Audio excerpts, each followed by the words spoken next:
Welcome to the third pack, DIY Alumni, creating your own network. This video is going to be a lot shorter compared to the other two, just because this is more up to you guys and how you want to network and how you want to reach out to potential people that will cover your releases.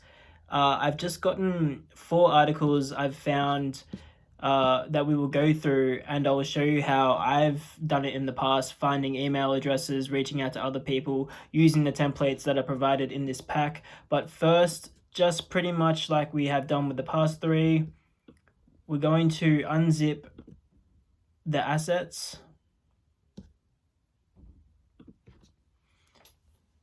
or the templates and convert them to G Drive documents, because they will be, at this point, Excel documents. Yep. We save that as a, go back. These are your email DM templates. As discussed on the PDF, this is the network database where you'll be putting in your contacts, and you can keep track of when you contacted them last and what you did. Not like every single thing, like liking videos and all that kind of stuff, but maybe emails you would put into here. How many times have you emailed them? If you've emailed them 10 times in a row and you've gotten no reply, then it's pretty safe to say that they're just not interested at all. So you need to figure out other ways to, approach them, and you can use that information to figure that out. So we want to open this with Google Docs as well. We want to save this as a Google Sheets. The light's flickering, sorry about that.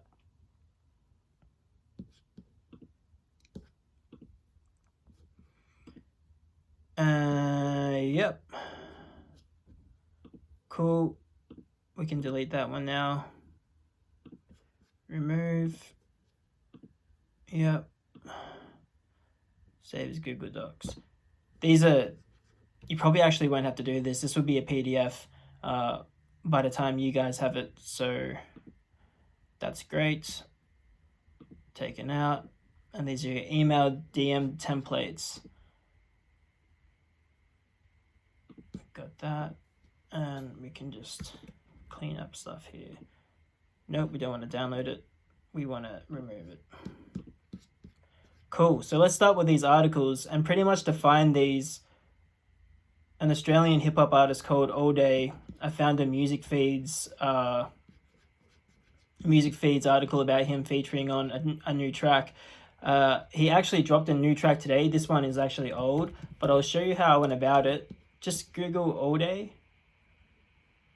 and they're all your results, but I just went to the news, and this is all in the PDF as well.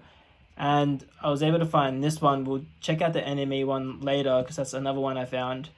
But I just wanted to show you how I would scrape somebody who is writing for this publication. So you can see here, written by Laura English. So this girl, I've never heard of her before. I'm going to go to Twitter. Actually, I'm just going to Google her name and then say Twitter, maybe music feeds.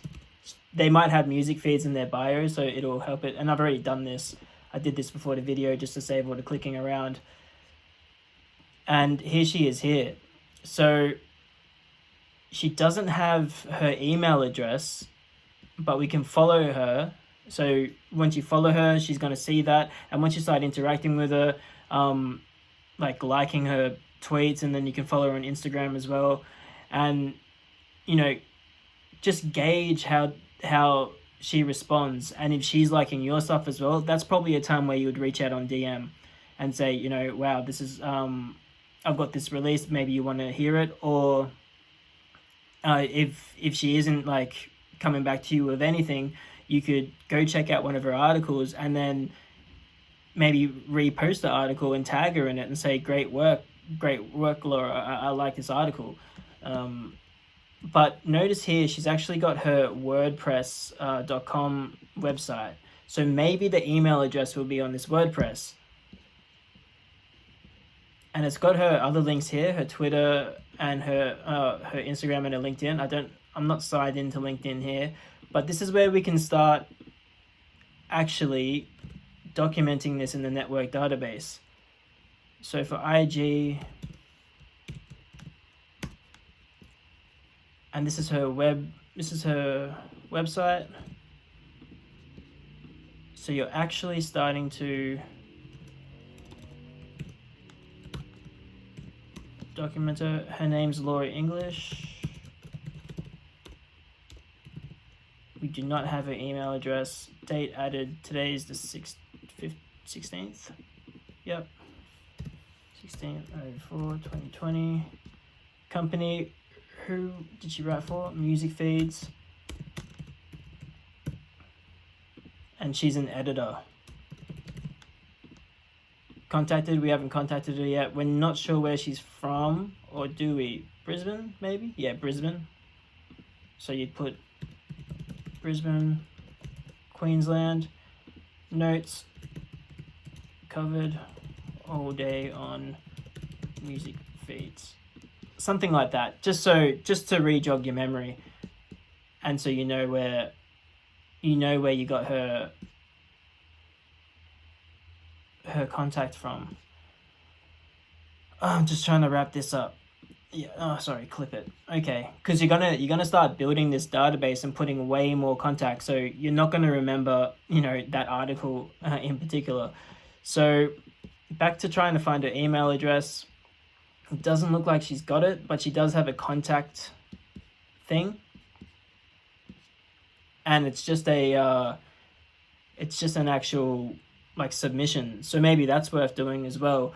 Just gauge it on how you do it. I'd probably go ahead and do this and introduce myself as Cam. I'm an artist. Follow me on here. I've followed you on Instagram and Twitter and all that. So feel free to follow me back. I just saw one of your articles, looked really cool, and hope to stay connected. That's all you would say. You wouldn't say I want you to cover my music, or you should listen to my new song, or I have a new release. You would just be giving her, props, or some confidence.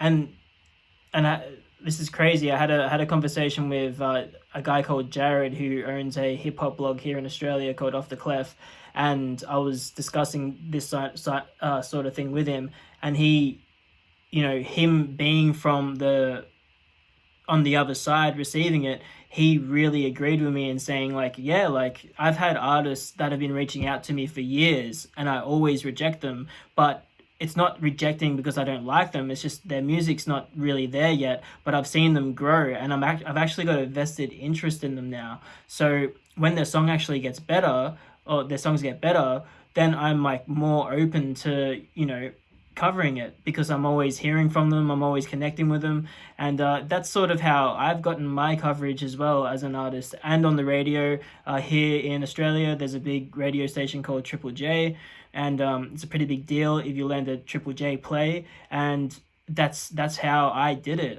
When I first started, I was reaching out to these Triple J presenters, and they never covered me, but they would always reply, because I would be communicating with them on Instagram, Twitter, and when I say communicating, I'm just giving them a like or a comment here and there, something that's authentic. I'm not bombarding them. There's a difference between bombarding someone and looking thirsty, and there's also a difference between someone who's just genuinely liking the content that they see, and relating to that. And as a result of that, I eventually got a play on Triple J, and I've had multiple plays since then. So it's really beneficial to do this, especially for a niche blog who is looking to cover underground artists. That's their passion. That's who they want to uncover. But you just need to be sort of professional about it with your own sort of style. I hope that makes sense. But I'm planning to get Jared on maybe a podcast or something like that to talk more about that sort of stuff, because it was really enlightening to hear that from that sort of perspective as well. Because as an artist, you might feel oh, is it even working? But it really is, and it's the best way to go about things. So now we've got Laura. Just say we actually did post in there, submit it. We would just say submit it on a website. Maybe you'd put the date there, 16th, 2020. You got the microphone in the way. Okay, cool. And then if she replied to you, you'd put like a little line there and say, she replied, asks for new release. And say she replied, 2 days later. This is in a perfect world. But that's sort of how you would document the communications between you two. Now let's move on to the next one. Yep. Articles. Now this guy, people like the dudes in America and the chicks in America using this, and in Australia would know who this is. It's the Kid Leroy. He's blowing up right now. He's got so many features and he's really dope. He's 17 years old or something crazy like that. But this dude who wrote the article is called Jiggy Jones. So I'm clicking on Jiggy Jones and that's his Twitter that's come up there. So from memory, when I was looking up these articles, why is it playing with me like that? Man, that was trippy. It still is trippy. What's going on here, man? That's supposed to go to his Twitter, but it's not. So let's just keep it moving. Jiggy Jones, Twitter. So he's got a thing called Creative Clout. I'm not sure what that is, but you might want to look into that. He's from Jersey. He's only following 300 people, and he's only got 315 followers, and he writes for The Source, which isn't so much a credible publication ever since Eminem kind of went in on it. But yeah, I'm not sure what Creative Cloud is, but I'm not going to go down that rabbit hole on this video. But you could see what that is, and if you actually genuinely like it, you could follow him, DM him, and say, hey, I checked out Creative Cloud. It's really dope. Really like what you're doing. I get the idea. Keen to see more content. But again, you wouldn't go straight for the throat. You wouldn't say like, oh, and by the way, like put me on there. You would wait for him to reply and say, oh, thanks, man. I really appreciate that. And maybe he would send you some more links or something to check out, and then you build a rapport. You actually start communicating, you're talking, and then it's almost like he falls into the place of saying, oh, like you make music, maybe you can send me some of your music. You want, that's sort of the feeling you want. You want them to be enjoying the conversation so much that they're like, you know what, by the way, I want to check out your music. You're a good dude or chick. So again, no email address, but that's all good. He writes for The Source. Same date. Jiggy Jones. Editor. NA. I'm just going to say we DM'd him.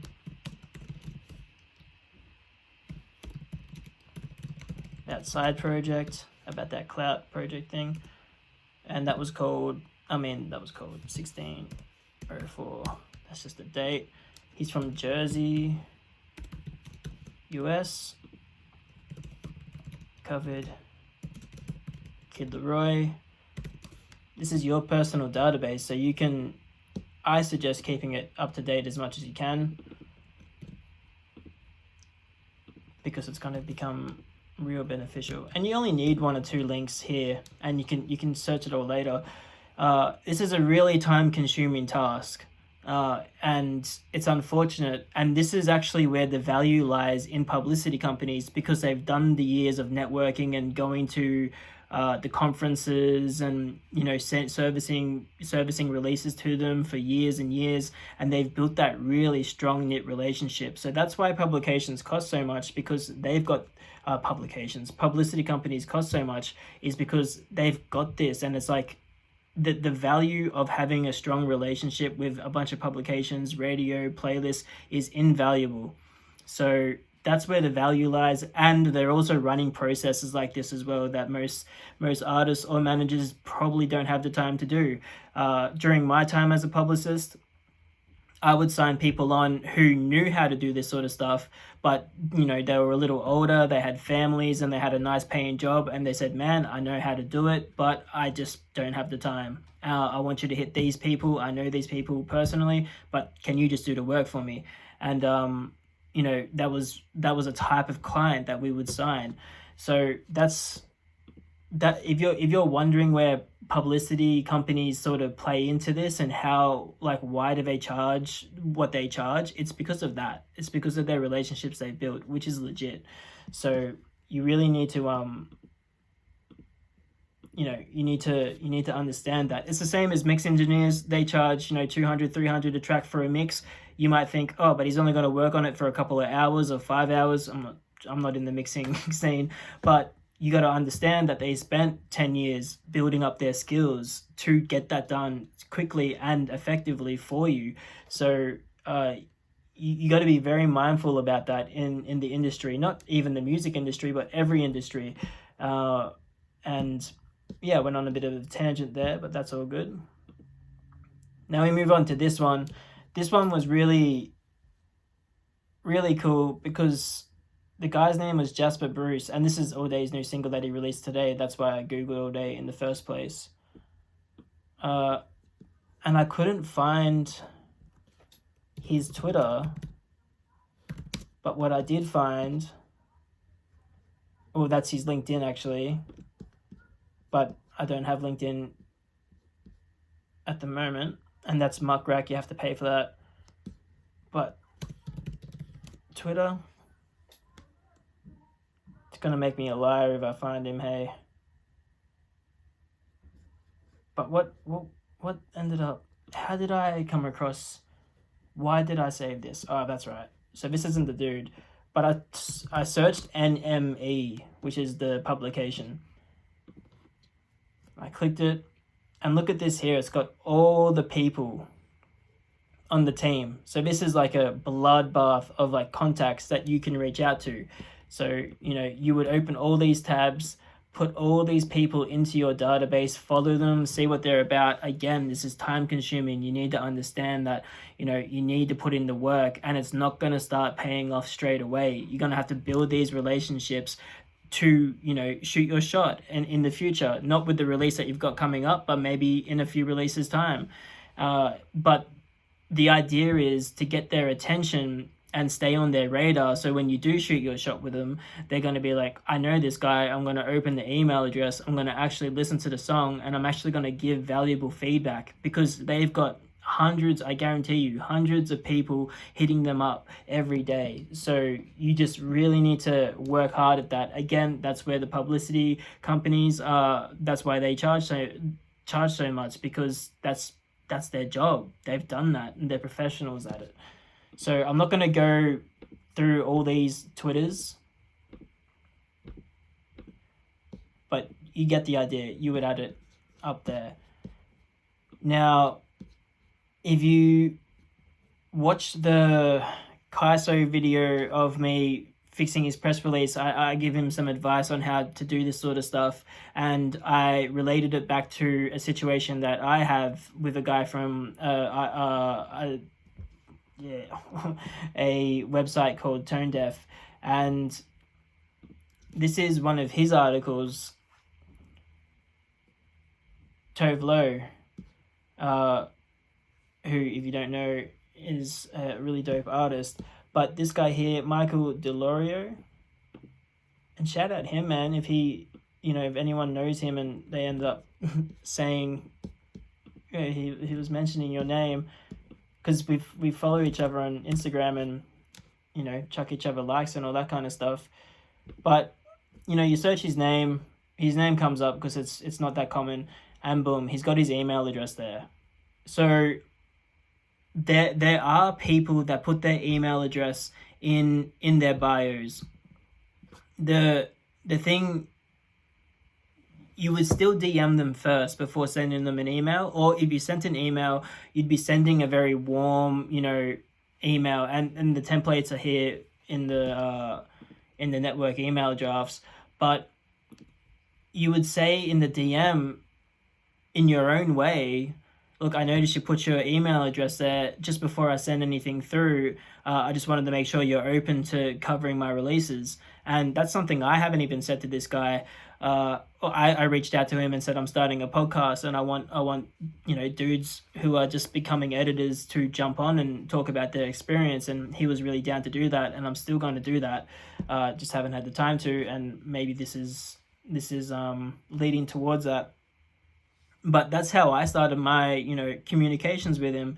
And I put that in my network database and, talked about that. So they're just some examples of how to go and scrape new contacts. And, it's really just about there's heaps of ways. You can even buy PDFs that have got heaps of email addresses or find them on the internet, on Reddit or whatever. But I would suggest researching the people before you reach out to them and making sure that they actually cover your genre of music or your style, and attempting to follow them on Instagram or Twitter, and, trying to get some sort of, interaction happening to avoid the friction. Because if you just send a blunt email that just has a press release, and they've never heard from you before or never even seen your name before, I could almost say, like, unless they're super bored and they've got nothing to do, which is never the case, they're just not gonna pay attention to it. So you really need to be smart about your networking, and it's the same concept for when you're at a party and you see someone you like and you want to get to know them. Oh, do they know one of my friends? Maybe I can get one of my friends to introduce me to them because I like that person and I want to get to know them. So it's exactly the same sort of law or principles, and as long as you go about it in an ethical manner, you will start to begin to build your network that you can start servicing your press release to. So yeah, take note of the walkthrough PDF. Take note of the notes that I've put there for you, and good luck with it all. And we'll see you on the fourth and final pack, creating your own release and promotions plan. This is all 3 packs that we've done so far are leading up to this moment, putting together the plan and how we actually going to service and keep track of everything. And there'll also be additional support videos that I will drop into the folder that you'll have access to as well. So awesome. I'll catch you guys on the next video.